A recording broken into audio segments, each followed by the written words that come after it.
German आर्थिक सहयोग और विकास मंत्री स्वेन्या शुल्त्से की मौजूदगी में एक ऐसे समझौते पर दस्तखत हो रहे हैं जो सोलर एनर्जी और खेती बाड़ी दोनों ही लिहाज से एक अहम टेक्नोलॉजी से जुड़ा है।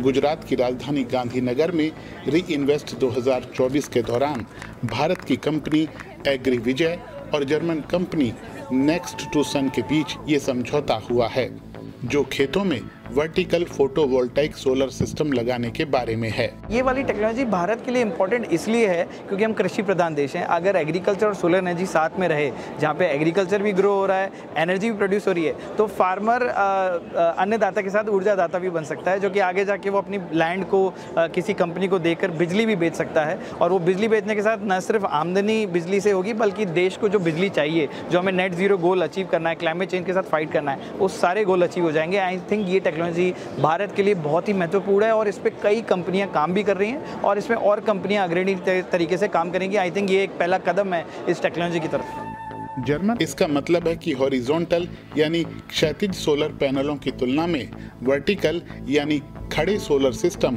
बहुत कम जगह घेरेंगे और उनके साथ साथ खेतों में फसल भी उगाई जा सकेगी। जर्मनी में इस टेक्नोलॉजी पर काफी काम हुआ है।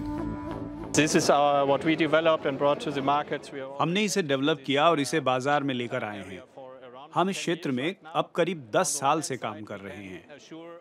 एक तरफ तो इसके इंस्टॉलेशन में 1% से भी कम जमीन की जरूरत होती है, चूंकि इसमें एनर्जी उत्पादन के लिए वर्टिकल डायमेंशन इस्तेमाल कर रहे हैं और खेती के लिए हॉरिजॉन्टल डायमेंशन। दूसरा, इससे सुबह और शाम दोनों समय पर बराबर बिजली बनती है। गुजरात भारत के उन राज्यों में से एक है जो तेजी से अक्षय ऊर्जा की तरफ कदम बढ़ा रहे हैं। यहीं पर कच्छ के रण में खावड़ा सोलर पार्क बनाया जा रहा है, जिसे देश ही नहीं बल्कि दुनिया का सबसे बड़ा सोलर पार्क कहा जा रहा है। भारत की ऊर्जा की ज़रूरतें बहुत बड़ी हैं और अब वो अपनी ज़्यादा से ज़्यादा ऊर्जा अक्षय ऊर्जा स्रोतों से हासिल करना चाहता है। इसीलिए दुनिया भर के निवेशकों की दिलचस्पी भारत में है। 3 दिन तक चले री इन्वेस्ट 2024 सम्मेलन का मकसद अक्षय ऊर्जा के क्षेत्र में निवेश और इनोवेशन को बढ़ावा देना है। इसका उद्घाटन करते हुए प्रधानमंत्री नरेंद्र मोदी ने कहा कि उनकी सरकार अक्षय ऊर्जा की बढ़ती जरूरतों को पूरा करने के लिए नई नीतियां बना रही है। आपके लिए एक्सपेंशन की ओर बेहतर रिटर्न की कारण भी है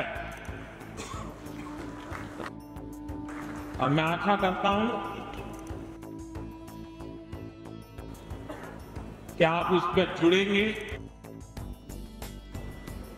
इस क्षेत्र में इन्वेस्टमेंट के लिए इससे बेहतर कोई जगह नहीं हो सकती है। इनोवेशन के लिए बहुत अच्छी जगह और नहीं हो सकती है। जर्मन आर्थिक सहयोग और विकास मंत्री स्वेन्या शुल्त्से ने एक बड़े औद्योगिक प्रतिनिधिमंडल के साथ री इन्वेस्ट 2024 में हिस्सा लिया। वो मानती हैं कि अक्षय ऊर्जा को ज़्यादा से ज़्यादा बढ़ावा देकर जलवायु परिवर्तन को रोका जा सकता है और इसमें भारत और जर्मनी की साझेदारी अहम भूमिका अदा कर सकती है। समाज को बदलने और सस्टेनेबिलिटी की तरफ लेके जाने का मतलब है लंबी साझेदारी। ये काम चंद हफ्तों या महीनों का नहीं है, इसमें वर्षों का समय लगता है। भारत और जर्मनी के पास जो भी अनुभव है, उससे मुझे लगता है कि इस दिशा में साझेदारी बहुत सारे दूसरे देशों के लिए भी मददगार होगी। हम जो भी मिलकर करेंगे, उस पर बाकी देशों में भी अमल किया जा सकता है। दुनिया की बढ़ती आबादी और तेज आर्थिक विकास के चलते हमारी ऊर्जा की जरूरत लगातार बढ़ती जा रही है और ऊर्जा की ये भूख हमारे पर्यावरण के लिए खतरा न बने, इसके लिए ज़्यादा से ज़्यादा अक्षय ऊर्जा में निवेश करना ज़रूरी है।